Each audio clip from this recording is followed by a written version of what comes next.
We know keeping your friends and your family safe is a priority. And that's why tonight we're taking you to Farmington Hills to show you what that police department is doing to ensure the public's safety. It is a mix, as you said, Jason, of old and new, and also a bit of controversy. But the chief there believes everyone will benefit. How you doing today? Very good. It's a Thursday morning, and Officer Ryan Ute and his partner Dozer are working their beat. You want to say hello? Today, it's a shopping plaza near 12 Mile in Farmington Hills. They're here to build relationships.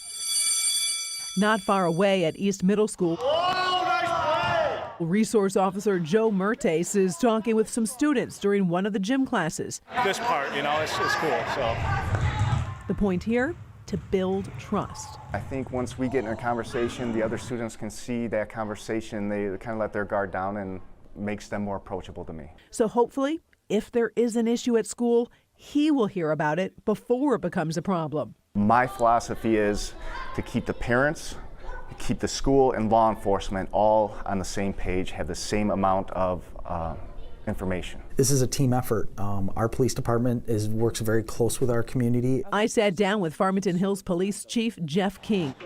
Farmington Hills, like other departments, are dealing with officers retiring, a shortfall of candidates who want the job, and at times a mistrust of the public. Thank you to each and every one of you. That's why the chief set up this board, made up of members of the community. You want to have confidence that the police will respond, they will treat you with dignity and with respect. And that's one of the reasons that I'm on this committee. The city's crime mapping system is updated daily. Residents get information on crimes like assault, fraud, vandalism, and home break-ins. You can see all of the incidents that are occurring. The department also uses drones. Solving crimes, preventing crimes, checking for people's welfare, locating individuals that are missing. And uses digital and cellular technology. That's something that we are constantly evolving, our technology, our training, our ability to extract that data out of that device. The next edition, coming in August, 40 cameras that will be placed strategically around the community, looking for certain license plates and car descriptions. What do you say to critics who say this is a little too much, it's a little big brother? It's a computer learning and computer visioning system that allows us to be able to identify a vehicle. There's no facial recognition. It doesn't focus on any kind of person in the car or walking by in the area. The chief says the cameras will not be targeting any individuals, instead looking for cars specifically related to a crime or violent criminals.